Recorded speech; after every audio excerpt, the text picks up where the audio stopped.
Allahu Galibu, Allahu Galibu, Allahu Galibu, Allahu Galibu, Allahu Galibu. Assalamu alaikum rahmatullahi wa barakatuh. Èmi ni Saliu Olatunji, président association internationale Sophia Alawiya. Ọmọ ìyá yín nínú Islam, Dr. Widad Naibi Olatunji. El Hajj Abdulrahman Ajado Aderemilekun, kábíyèsí ọba alájàṣẹ Oníkòyí Abẹ́sàn Ẹ̀kẹfà tìlú Àjàṣẹ Ilé tá ń dápè ní Port Novo. Akhukum fillah Abdulhamid Bon Sheikh Bon Thani min Sakete. Èmi ni ọmọ ìyá yín nínú ẹ̀sìn Islam, Zubair Mudassir Sanusi. Alhaji Jamaluddin Ibrahim Ayinde, Khalifa Markaz ti baba wa Sheikh Mahmoud Ayinde. Alfa Abdulrauf Abdulgafar Gaskiya, Khalifatul Qadiriyya ní gbogbo orílẹ̀-èdè Benin. Ayuba Tijani. Imam Lawal Fadil tí mo jẹ́ mufasir àgbà fún ìlú Cotonou. Mo sì ṣe secrétaire général organisation ti Union Islamique ti Benin. Abdul Quddus Abdul Aziz al-Mulaqab bi Subuh Quddus. Èmi ni Imam al-Jami ní Masjid Lamunava wa Imam Masjid Sakanji ní Pekadi. Èmi ni ọmọ ìyá yín Alhaji Galib Busairi. Alfa al-Mulku lillahi Mustafa. Imam Alhaji Abdul Basit Suleiman Kondu Ọláwálé Imam Maslasi Assalam ní Maslasi àdúgbò Sẹ̀mẹ̀kójí. Orúkọ mi ni Alhaji Muhammad Awal Babatunde Abiola. Muhyiddin Abdul Fatai Agiri Abarul Qarib. Gẹ́gẹ́ bẹ́ ṣe rí ní pé à ń ṣíde mọ́sáàsì àti ìwé láwẹ̀ ní fún imam.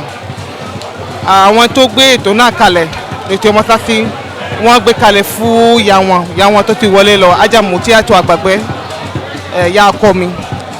Ìgbà tá à ń fẹ́ náà ní pé kúrú bẹ́ẹ̀ púpọ̀ kó wáyé ní pé káwọn mọ̀ ní pé àwọn òbí bá ti lọ ó yẹ ká máa rántí wọn sí dáadáa, ká máa fi àdúrà ránṣẹ́ sí wọn, àbí ká máa ṣe sàrà ránṣẹ́ sí wọn, àbí ká máa ṣerú kan bẹ́ẹ̀, àbí ká máa sanwó fún àwọn olùkọ́ náà ni ó jẹ́ nínú sadaqatu jariyah, ó jẹ́ nínú àwọn kan dáadáa tí ọmọ máa ń ṣe fún àwọn òbí lẹ́yìn tí àwọn òbí wọn bá sí mọ́. Ọlọ́run gbàdúrà gbogbo wa. Gbọ́n wọn tó wá síbí báyìí kí wọ́n padà sílé pẹ̀lú salam. Àwa náà pàpà tá a ṣíde mọ́sáàsì kọ́mọ́ jẹ́ nǹkan ìkẹyìn tá a fẹ́ wá ṣíde pé àwọn ọ̀pọ̀lọpọ̀ oore, àwọn ọ̀pọ̀lọpọ̀ nǹkan dáadáa ká máa ṣe. Islam kó lókè. Àwa tá Ọlọ́run tó kọ́ ọmọ ìjọ Ànábì Muhammad. Ọlọ́run máa jẹ́ ká ṣìnà lẹ́yìn tó lọ́n fẹ́ ọ̀nà fún wa.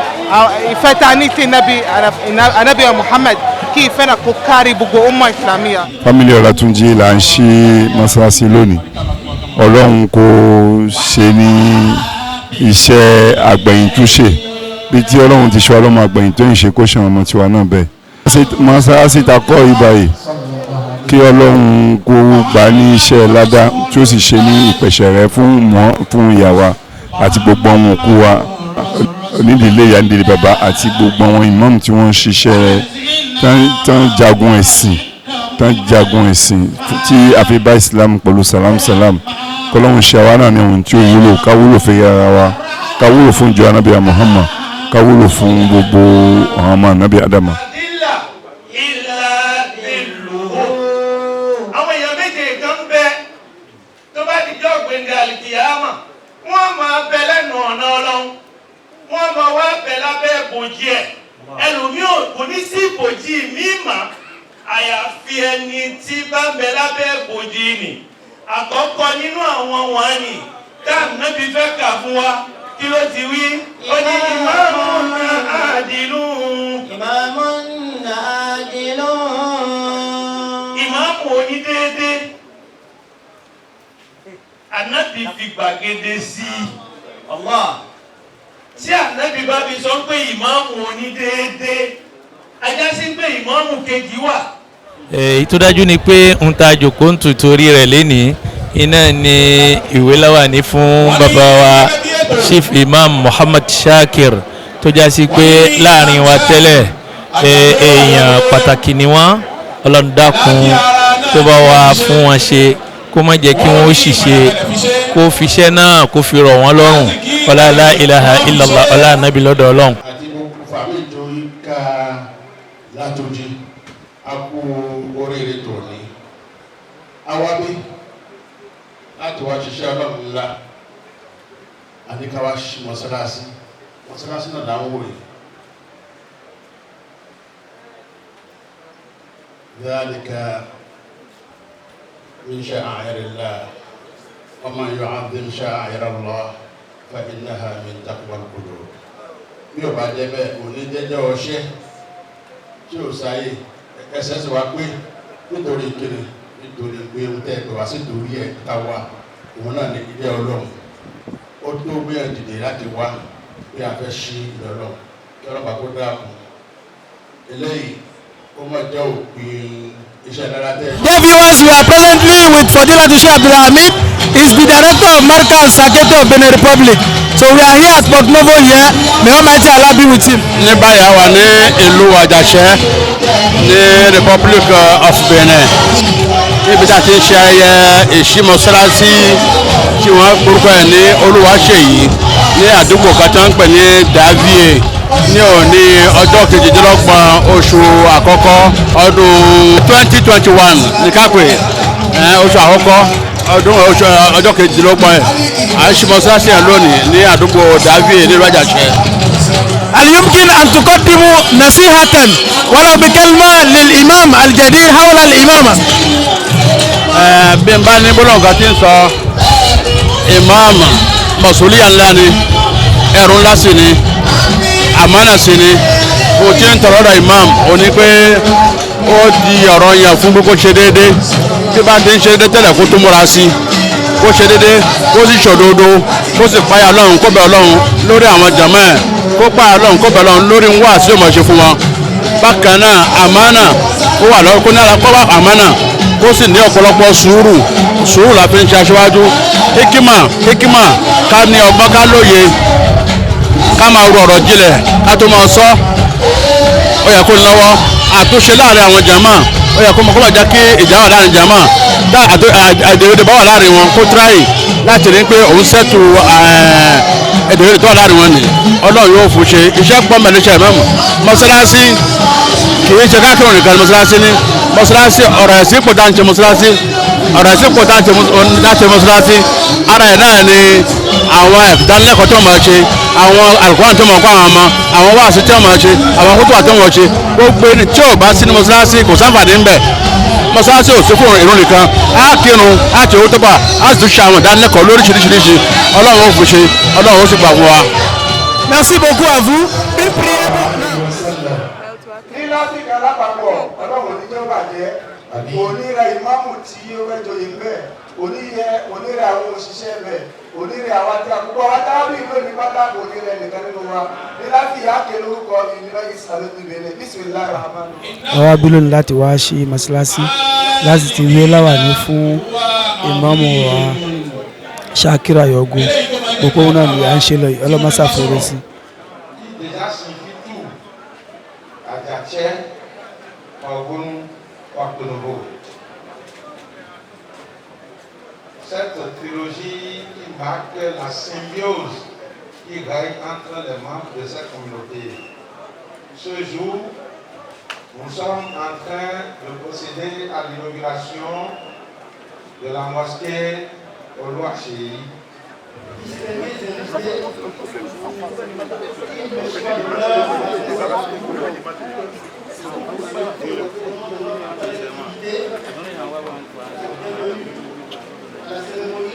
ìtàpé ìrọ̀pé tí gbogbo àwọn àfáà ńláńlá àwọn ìmáàmù ńláńlá ní gbogbo agbègbè nílùú Àjàṣẹ́ àti Kútọ́nù àti gbogbo agbègbè tó yíká rẹ̀ ní gbogbo wa fi pé síbí lónìí. advice wo lẹ lè fún ìmáàmù wa tuntun tán ṣe wọlé. tọ́ advice tí mo lè fún ọ̀tá rẹ wípé lákọ̀ọ́kọ́ náà kí Ọlọ́run ọba tí mo kọ́ ni máa ṣe kókó máa ṣe torí pé oyè ìmáàmù àbí oyè ìjáṣáájú ni ká pè é kì í ṣe oyè tí ó rọrùn Ọlọ́run kó fún ní sùúrù àti àfaradà tí yóò fi máa gba gbogbo àwọn tó bá jẹ́ bí ẹ̀gbin táwọn ìjọ tá bá fi ń kàn torí pé kò sọ́nà kírú ẹ̀ má wáyé inú àsọlẹ̀ náà ló wọ́ sí wà nínú àdúrà wípé kí ìmáàmù kó láfaradà kó lámọ̀mára pàtàkì jùlọ iṣẹ́ tó gbé dání tó jẹ́ iṣẹ́ Ọlọ́run kó sọ òdodo nú ẹ̀ kó sọ òtítọ́ nú ẹ̀ pẹ̀lú rírọ̀ fún àwọn èrò lẹ́yìn kí Ọlọ́run kó ṣamọ̀nà ẹ̀.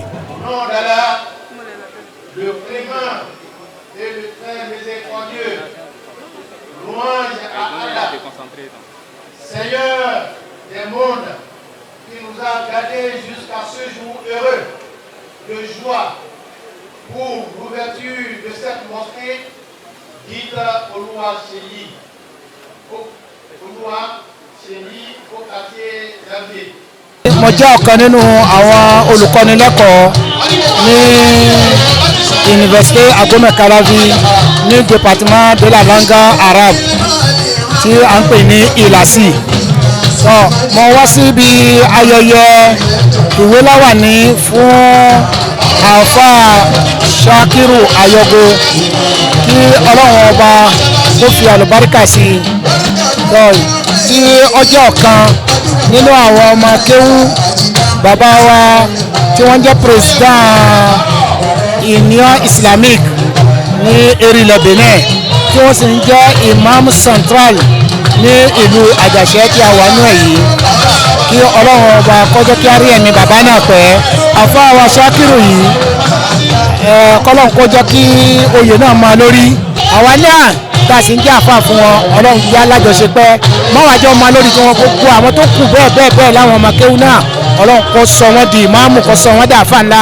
àwọn fámìlì Ọlátúnjí tí wá ṣe déédéé èrò tí màmá tí wọ́n tara wọn jáde tó ní lọ́dọ̀ Ọlọ́run látara àyè yìí àwọn ọmọ wá rí i pé kò sí nǹkan tọ́kàn lẹ́yìn pé káwọn mú èrò yá yìí ṣẹ màmá fẹ́ kí àyè yóò dilé Ọlọ́run àwọn ọmọ náà wá gbìyànjú gbogbo ohun tọ́lọ́run ṣe fún wọn wọ́n wá fi yọrí iṣẹ́ Ọlọ́run yìí a wà ní ìjòkó lẹ́ni fún ayẹyẹ sísin ilé Ọlọ́run náà ìyá wa náà Alájà Mutiya Ọlọ́run kó bá wa tẹ́wọ́ gbà wọ́n lẹ́rú kó bá wa foríjì wọn kó bá wa yọ́nú sí wọn. tí ìmáàmù bá ti débẹ̀ àwọn ìjàmọ́ àpapọ̀ wọn fẹ́ dà á láàmú títí yóò pọ̀ pípọ̀ nítorí mo mọ̀ pé bàbá wa Ṣakiru yìí kò lápọn amẹ́yìn náà ẹbí iṣẹ́ náà rọ̀ ọ́ lọ́rùn. ìyá wa Alhaja Mutiya ọ̀rọ̀ kálíkì ọmọ dáa fún wọn ìyá náà ti gbìyànjú tó gbẹ̀rẹ̀ náà kalẹ̀ bí ká fi ṣe ilé ọkọ̀ kọ́ mọ́sálásí gbogbo àwọn ọmọ ní wọ́n papọ̀ wọ́n wá náwó wọ́n ná owó gidi wọ́n fi wá kọ́ mọ́sálásí yẹn ní Karole ọkọjá múnazọ́mà ọkọjá àmọ̀ṣòwò rẹ̀ lábáwá wọ́n ná wọ́n yọwọ́ kó kí ìkẹ́ Ọlọ́run kó bá nàbí wa Muhammad kọ́lọ̀ wọ́n àbáríkà bẹ́ẹ̀ ibi tí a ti yọ owó tọ́lọ́run fún wọn ni àdápadà dáadáa kọ́lọ̀ bá wa ṣe fún wọn.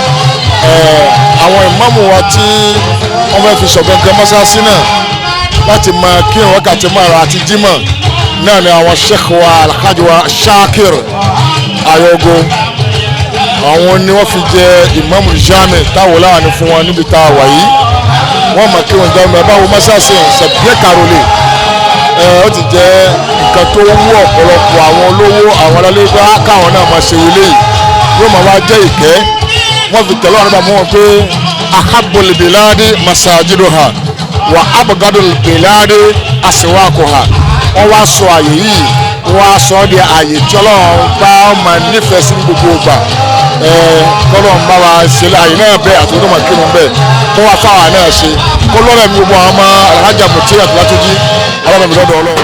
òjíṣẹ́ Ọlọ́run tẹ́lẹ̀ làáfà àfà tó fẹ́ wá gbaṣẹ́ Ọlọ́run fi kún Ọlọ́run wọn náà bẹ́ẹ̀ bá mi ṣàránṣẹ́ bá mi ṣe kúnkún Ọlọ́run fún wọn torí pé àfà fúnra wọn tẹ́lẹ̀ ẹnìkan tí wọ́n ti ń gbìyànjú nípa ìjíṣẹ́ Ọlọ́run ẹlẹ́ náà tó tún wá dé iṣẹ́ Ọlọ́run náà tó wá kún iṣẹ́ ètò tí ń bẹ lọ́dọ̀ wọn tẹ́lẹ̀ irinṣẹ́ sì ń bẹ kúnkún Ọlọ́run mọ́sà máa fi kún wọn ọ̀làgbọ́n ti la ilaha illallah aránṣẹ́ Ọlọ́run àtìlẹ́yìn náà àbò Ọlọ́run jẹ́ ọmọ jẹ́ tiwọn. On est là pour accompagner nos frères et le maire est là pour tout le monde. Je crois que nous sommes très heureux qu'il marque sa présence à cet événement qui est la première autorité de la ville de Port-Novo.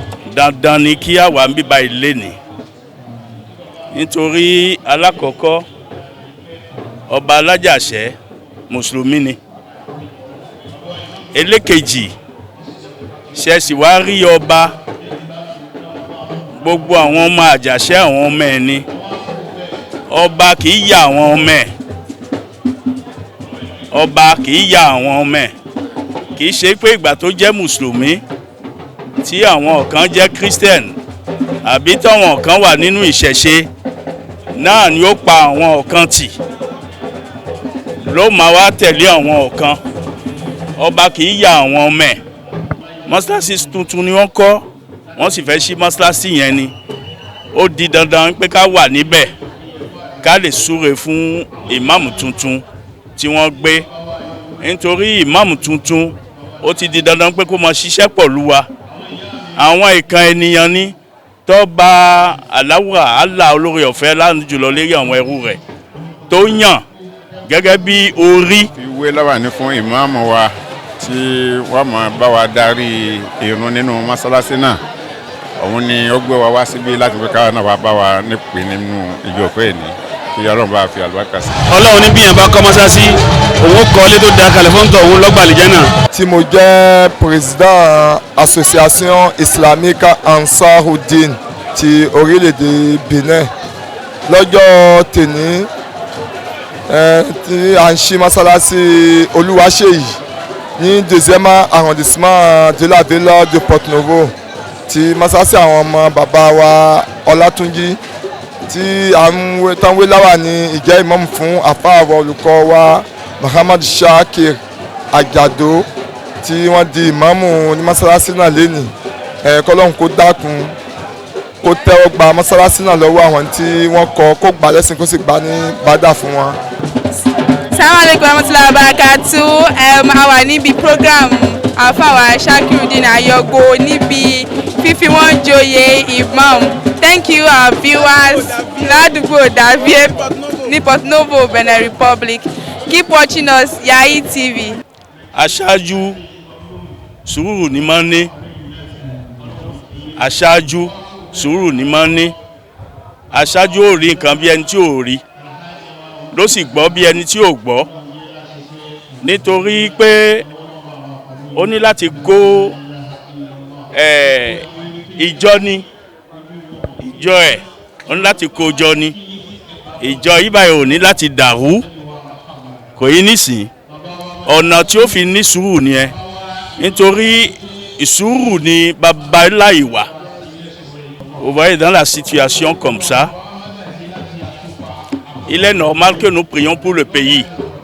C'est une occasion pour que nous prions pour le pays. Je pense bien que notre pays est déjà béni à partir du moment où il y a déjà l'ordre. C'est l'ordre qui est la chose la plus importante. Quand chacune des choses est à sa place, vous voyez, est à sa place, en ordre, il n'y a plus à réfléchir. La seule chose que je demande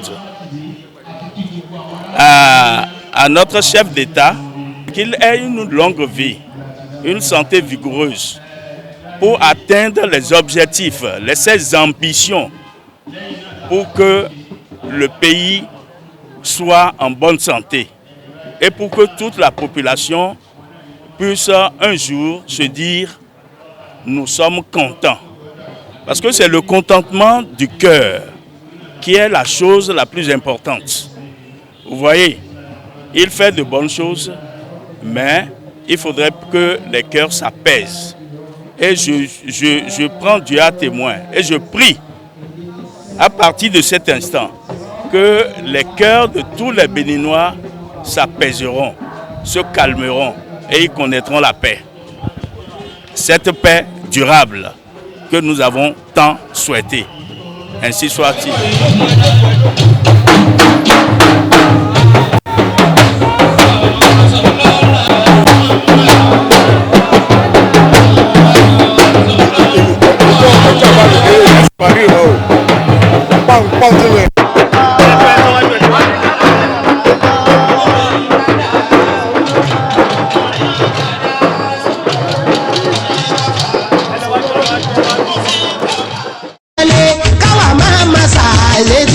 ọ̀tá wọn lè dá wa lọ́nà àní kọ́mọ́ fara jẹ gbà.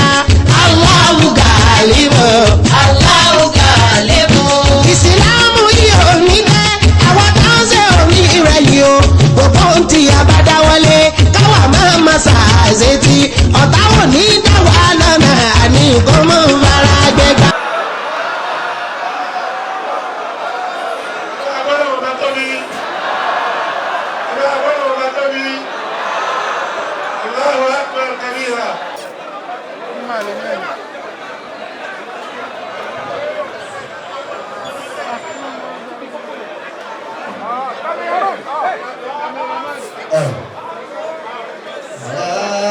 لا إله إلا الله ربنا على لا إله إلا الله حسبنا على لا إله إلا الله ربنا على لا إله إلا الله حسبنا سلام من الله ثم رضا لما ورد دعوة الأنبياء واجدا من الردى ما صار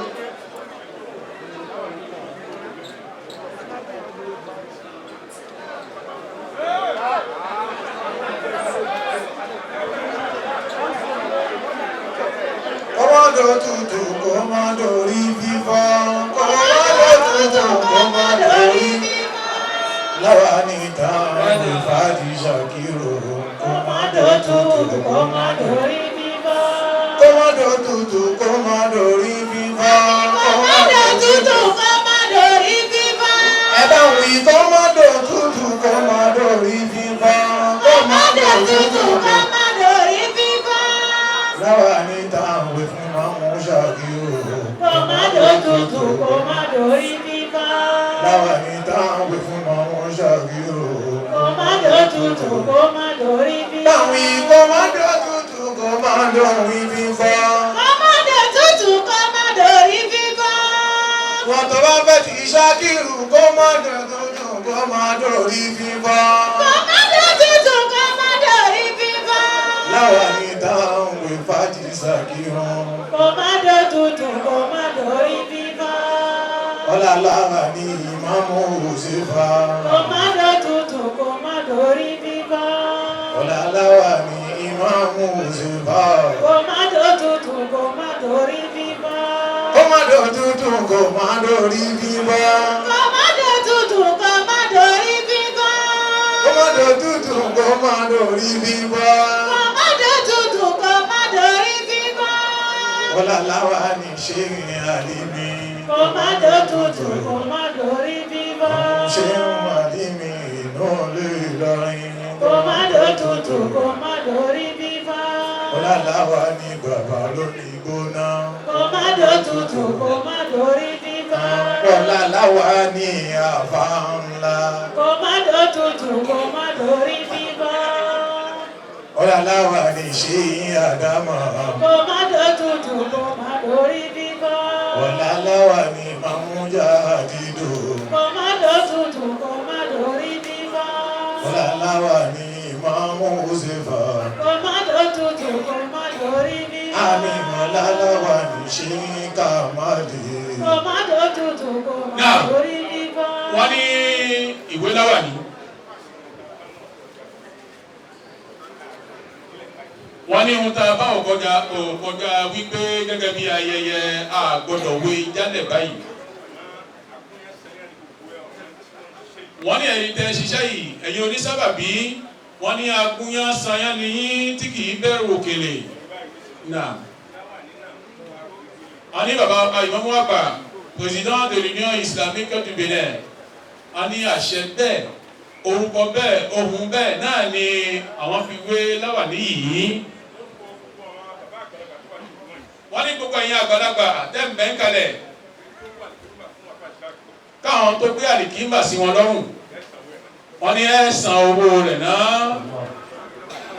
Ọlọ́run bẹ́ẹ̀ lẹ́yìn asún. Ní àsìkò yìí a tún fi ṣàdúrà fún àfihàn àwọn bàbá wa tó já sí pé àwọn náà ni wọ́n fi ojú ọ̀nà ìsìláàmù yìí ni wọ́n fi mọ̀ wá. Fadilatu Sheikh Adam Abdullahi Al-Alori Sahibul Wilayatul Kubra bàbá wa lágége bàbá wa Sheikh Adam ọlọ́nkúndà kó bá wa kẹ́ wọn. Àlífà wọn tèní bàbá wa ẹrù jẹjẹ gbogbo lẹ́lẹ̀ bàbá wa Sheikh Habibullah Adam Abdullahi Al-Alori ọlọ́mọ́sà jẹ́ kí wọ́n pẹ́ fún wa. Àṣeyẹ tá a ṣe lé nìyí ọlọ́run ò ní ṣe ní àṣemọ́fẹ́ ní kọ̀ọ̀kan wa gbogbo àwọn ìmáàmù tí wọ́n wá àtàwọn àlífà tí wọ́n wá bẹ́ẹ̀ láti rí bàbá wa Mọ̀lánà Sheikh Subo Kodos àti gbogbo àwọn ìmáàmù tó kù náà tí wọ́n wá láti ìlú Kútọ́nù ọlọ́run jẹ́ àrí gbogbo wọn pẹ́ ọlọ́run má ṣe dé láṣìmọ́ fún wa la ilaha illallah. a kí gbogbo àwa tí à ń wo Yayi TV ní gbogbo àgbáyé. Yayi TV ọlọ́run kò fi àlùbáríkà sí àṣetọ́ àṣepẹ́ eríire lókàlẹ̀ ọlá nàbíyà Muhammad ọláwàlá haúlà wàlá kúwàtà ìllà billah. Nous prions Allah subhanahu wa ta'ala pour cette chaîne Yayi, qu'Allah subhanahu wa ta'ala, ceux qui s'occupent de cette chaîne, qu'Allah les accompagne, qu'ils la guide et qu'ils les apprennent à mieux faire et qu'Allah les bénisse aussi. En avant pour la chaîne Yayi, qu'Allah subhanahu wa ta'ala accepte leurs bonnes œuvres. Yayi TV tí ń bẹ lábẹ́ àṣẹ bàbá wa Yayi nílùú Ọ̀fà ọlọ́wọ́ bá kó fi àlùbáríkà sínú ilé iṣẹ́ náà torí pé ilé iṣẹ́ tí a máa ń pàdé púpọ̀ lórí àwọn ohun afẹ́fẹ́ ní oríṣiríṣi oníranran tí ó wà ní kọ́lọ́nkọ́ dákun kó tó fi àlùbáríkà sí jù báyìí lọ kí gbogbo ohun téèyàn máa ń ní tí ilé iṣẹ́ fi máa ń gòkè tí fi máa ń lọ síwájú kọ́lọ́n pèsè fún ilé iṣẹ́ náà àwọn tó sì ń ṣiṣẹ́ ń bẹ̀ kọ́lọ́n ọba kọ́ dákun kọ́ lànà rọrùn fún wọn kó lékun àsìkí wọn kí ìmọ̀lẹ̀ ilé iṣẹ́ náà kó tún tàn jù báyìí lọ. àwa tọrọ fún Yayi TV tí wọ́n máa ń kópa nínú gbogbo àwọn ìṣẹ̀lẹ̀ àtàwọn ìkan tí yóò máa wáyé nìkan dáadáa gbogbo ìṣẹ̀lẹ̀ dáadáa náà máa ń kópa ń pa rẹ̀ Yayi TV ọlọ́mọdé ó bàjẹ́ kò ní kú Yayi TV ò ní bàjẹ́ kò sì ní kú òkè kò ní ọmọ lọ ọ̀làlá hawla wala quwwata illa billah. iléeṣẹ́ Yayi TV ọlọ́dàkùn kó máa dá wọn dẹ̀yìn kó túbọ̀ jẹ́ kí wọ́n lọ síwájú fikún ọlá la ilaha illallah ọlá nàbí lọ́dọ̀ ọlọ́run. iléeṣẹ́ wa Yayi TV ọlọ́run jọ máa gbòòrò sí jọ máa lọ́wájú ọlọ́mọdé jóná ọlọ́mọdé parẹ́ gbogbo àwọn tá a mójútó bẹ̀ ọlọ́run mójútó nìkan. wọ́n á pè àsìkò yìí wọ́n fi ń kí àwọn bàbá wa bàbá Yayi tá a gbọ́ àmọ̀ wọn dáadáa ní Kútọ́nù ọ̀rẹ́ àtàtà lọ́sì jẹ́ fún bàbá wa Sheikh Shitu Sani ẹ bá wa kí wọn ọlọ́run ṣàgbọ́lá nfààní o wọ́n pọ̀ wájú náà o ọ̀rẹ́ wọn ọlọ́run ní bàájẹ́. Yayi TV tí wọ́n wá ń gbọ́ ohùn lẹ́nu wa yìí ọlọ́mọ bá iléeṣẹ́ náà jẹ́ gbogbo àwọn tí wọ́n ń gbéṣẹ́ náà dání ọlọ́run kò fún yín ní àlùbáríkà ọlọ́àkẹ́tọ̀ṣọ ọlọ́run. àwọn afa àlùbáríkà yóò fi tọrọ fún iléeṣẹ́ Yayi TV ọlọ́run jọ lálùbáríkà kó máa gbòòrò sí kó di international alánàbí lọ́dọ̀ ọlọ́run ọ̀làkùn fọyàkùn ọ̀là ìlàhìlà iléeṣẹ́ náà máa lọ òkè kó máa pọ̀ sí kó máa rí kan ṣe má jẹ́ dára má jọ àti iléeṣẹ́ náà kí gbogbo ayé wa gbà tẹ gbogbo ìjọba ayé náà kó tẹ wọ́n gbà yìí. iléeṣẹ́ wa Yayi TV iléeṣẹ́ tiwa náà ni iléeṣẹ́ Yayi TV iléeṣẹ́ wa ni ọlọ́run ó sì jẹ́ kí kó máa lọ síwájú ọlọ́run jẹ́ ó máa lọ síwájú ọlọ́run jẹ́ ó máa lọ síwájú kò ní relẹ̀ kò ní rẹ̀yìn ọlọ́lá ilaha illallah ó ti di international báyìí torí bí gbogbo la ti ń gbòòrò Yayi TV Yayi TV Yayi TV títí dé lóyìnbó títí dé Nàìjíríà gbogbo tí a bá ti dé à ń gbòòrò Yayi TV ọlọ́run ní jẹ́ kí a máa padà sí ibú lọ́mọlọ́ ni ilẹ̀ amami inshallah àwọn àlùfáà wa Muhammad tí àwọn náà ń darí ètò Yayi TV náà ọlọ́run bá a ṣàlékún àlùbáríkà fún wọn bá wa ṣàlékún àlùbáríkà fún bá a ṣàlékún àlùbáríkà fún àti ẹ̀yin náà tẹ́ ń bá ṣiṣẹ́ pọ̀ ọlọ́run ní dání. iléeṣẹ́ Yayi TV ọlọ́mọdé kí iléeṣẹ́ náà ọlọ́mọdé ó bàjẹ́ wọ́n ń ṣiṣẹ́ lójú ọ̀nà Islam wọ́n ń service Islam a sì rí i pé iṣẹ́ yìí náà ni wọ́n gbé dání iléeṣẹ́ náà ọlọ́run ní jó bàjẹ́ ọlọ́run Muhammad àti iléeṣẹ́ nìkọ̀ọ̀kan wa náà tó yẹ sí pé à ń ṣe nítorí tọ́lọ́run tànàbùwà Muhammad ni ọlọ́run ní jó bàjẹ́. Yayi TV. Le nom Yayi est deux choses. Dans la langue Yoruba, il y a iyì, láti lò. Ẹni tó yára nísìnyí ya iyì kò yẹ ayára yáyì nítorí ẹ̀ bẹ́ẹ̀ iyì rere lẹ́yìn máa ní. TV náà ló mókè, TV náà ló ṣe rere, TV náà ló jẹ́ ìdùnnú tìlúwa Benin níbí àti ti Nàìjíríà. Yayi náà TV Yayi náà ló ṣe àkóso àwọn olúwa méjì àti gbogbo Áfíríkà ẹ lágbára Allah olórí ọ̀fẹ́ aláàánú jùlọ lérí àwọn ẹrú rẹ̀.